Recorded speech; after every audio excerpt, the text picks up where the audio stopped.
Shalom, warm good afternoon to everyone. I'm humbled to be here this afternoon to be able to share with you something about my father's story. But before I do so, can I also make some acknowledgements of those who are here this afternoon. First, can I please thank you, Rick, for making it possible for me to be part of this very important commemoration of the Warsaw Uprising. And secondly, can I acknowledge the speaker whom you've just heard, speaking of Nyakowski, Poland's ambassador to New Zealand, who does a superb job of representing his country here. And he said to me just before he spoke that this would be the most important speech that he's delivered while he's been here. And having heard him, I agree 100% that it was the most important speech that he's delivered here. Can I also acknowledge Agnieszka, his wife, who's made it possible for me to become a Polish citizen, and to Anna and Gosha from the embassy as well. I'm delighted to see here also our very good friends, Isaac and Shifi, the ambassador of Israel to New Zealand, and his wife. They are dear friends indeed, and they represent the coming together of Poland and Israel, as Isaac himself was, of course, born in Poland. Can I also acknowledge the Honourable Christopher Finlayson as well, who, as well as having been a Minister of the Crown for many years, and now still in Parliament in opposition, is also an old friend, as we debated each other when we were in high school and we went to university together. And Chris, I must say, is probably the greatest friend that both Israel and Poland have in the New Zealand Parliament. So it's wonderful to see you here this afternoon as well, Chris. Can I also acknowledge all of you from the Polish and Jewish communities who are here, especially those of you who are Polish children or descendants of Polish children, including Eric and Halina Lepionka and Christina. Where are you, Christina? I can't see you. And Christina.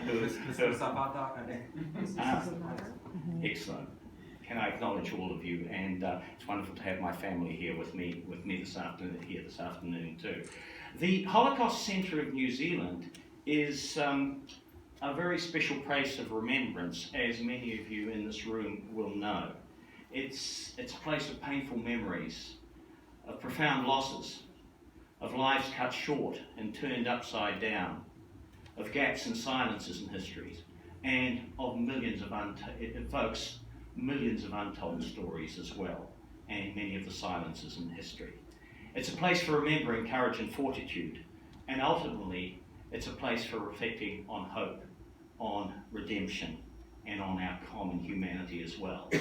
I made those general comments because what I've just said resonates very powerfully in the history of our own family, and especially with the story of my father.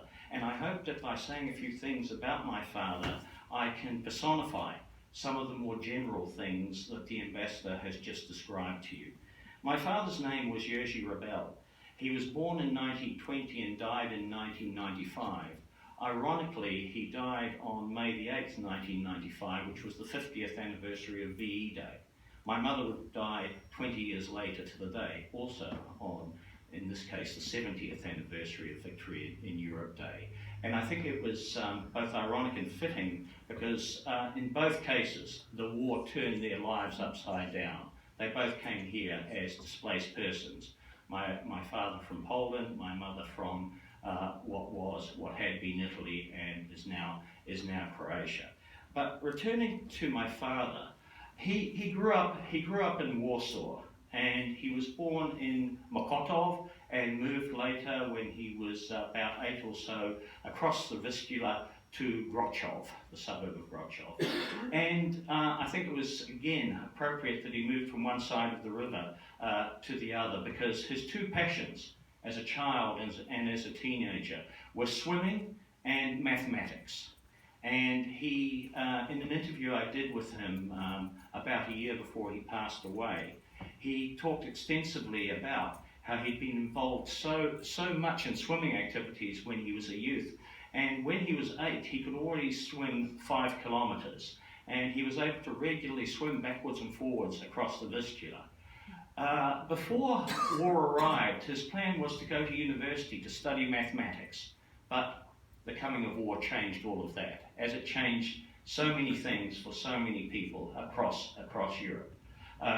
So many shattered dreams. In his case, his father and mother's home was very close to where the front line ended up as the Germans advanced towards Warsaw, and he was actually briefly taken by the Germans, but escaped and then made his way back.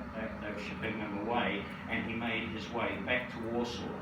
During the war, he worked in the clothing business with a couple of partners. They bought and sold clothes, and together they secretly joined the Polish Home Army, the Armia Krajowa, and they worked in the day selling clothes, and at night they interacted with other members of the AK. About a week before the uprising was due to occur, my father learnt of it. He had been assigned to a group that was meant to go to headquarters. They were also a group who was not meant to appear until it was clear that the uprising was successful. As the ambassador just noted, to begin with, it looked like the uprising had been a stunning success. So my father and his group made their way out of hiding and were about to join the Polish Home Army when most of them were separated.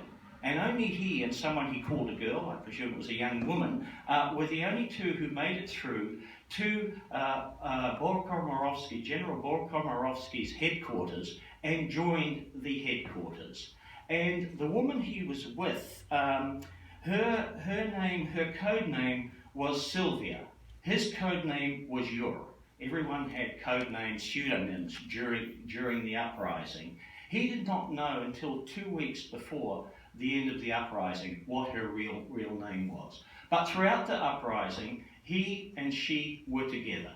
And if any of you saw the movie Warsaw 44, which was shown in the Polish Film Festival recently, it brought back a sense for me that was very similar to the kind of experience that my father had had during the Warsaw Uprising. Now, in his case, he and Sylvia were assigned to the very glamorously named sewer section. And they made their way through the canals, through the sewers of Warsaw, guiding various members of the Polish Home Army from one part of the city to the other. My father had known the city very well before the war, and as a result he was able to somehow navigate his way through those sewers and guide different members of the Polish Home Army from one part to another. Now, it was as a result of that work that he would later receive an award. He was the main reason he was given a virtuti militari and awarded that distinction was because he at one point was sent back to retrieve weapons that had been left behind by a group of Polish Home Army soldiers, and he was able to do that successfully, and as a result of that he was awarded that medal. Now, at the end of the uprising, like so many, he was being marched off to a prisoner of war camp, but my father seemed to have a knack for escaping. Once again he escaped from the column that was marching him towards Germany. He made his way back to Warsaw, and again it resonates with something that the ambassador said, because when he arrived back in Warsaw, his cousin's husband, who was a police chief in Wrocław, told him that it would be a good idea for him as an uprising veteran to join the police. My father thought about the kind of country that Poland was becoming as the communists took over, and he decided not to take that advice, and instead he made his way through Czechoslovakia, ending up in Germany, ironically, for a number of years before he came to this country as a displaced person. In his final years, he was very preoccupied about that medal that he'd been awarded, because he hadn't actually received it. He only went back to Poland once. He went back in 1994 for the 50th anniversary of the uprising. And at that time, I believe he actually reconnected with that woman Sylvia, who he'd had so much to do with during the uprising. He did an interview for a Polish newspaper, and he also approached the Polish bureaucracy about his medal. There was no record of it. They knew nothing about it. However, they directed him to the Polish History Resistance Institute in London. I'd actually been there previously on his behalf. They had no record of it either. However, they directed him to a branch in Germany. Germans tend to be very efficient. And lo and behold, there was a document produced that had the order from a Polish Home Army general awarding my father the Virtuti Militari. He heard that news, that he was about to get the medal, about a week before he passed away. The medal arrived shortly after he passed away, but he knew it was on its way, which was a very important vindication and validation for him of what he'd done during the Warsaw Uprising. My father was very much an ordinary Pole. He was swept along by the tide of history, like so many described by the ambassador in that very important address that he just gave to you. At the time of the uprising, by August 1944, my father had just turned 24. He was younger than my daughter, who's holding the phone there, and just slightly older than my other daughter. As a young person, he went through so much, and there were so many others like him who were the heroes of the Warsaw Uprising, who went through so much, who experienced so much despite their young years, I should say. So many of them perished. My father was lucky enough to survive, and he was lucky enough to rise to the occasion. It was a huge challenge for anyone during those years. But he did rise to the challenge, and I think that my father's story is very much one of courage, but as for all of those who fought in that uprising, it's also a story of loss. In the case of my father, he left the country that he loved behind. My daughters will tell you that I'm a one-eyed Wellingtonian. My father was a one-eyed Warszawian. He loved that city. But he left behind the Poland that he knew, and he had to carve out a new life. He never quite fit here. He was never comfortable here, and in some cases those who came as displaced persons around the world from Poland were able to fit in. Others have always had difficulties. There is always a sense of loss about leaving your home country. But I think alongside all that pain and loss, there was also redemption for my father and for others. In part, that redemption comes from those who are descended from them, from us, and from our children and our grandchildren as well. And I think it's up to us to honour the memories of those like my father who fought for what was right and who stood up for justice. And it's very important for us all to always remember. We must not flinch from remembering, no matter how painful the remembering is. And this place evokes the pain of those memories. And I think my father's story evokes the pain of those memories as well.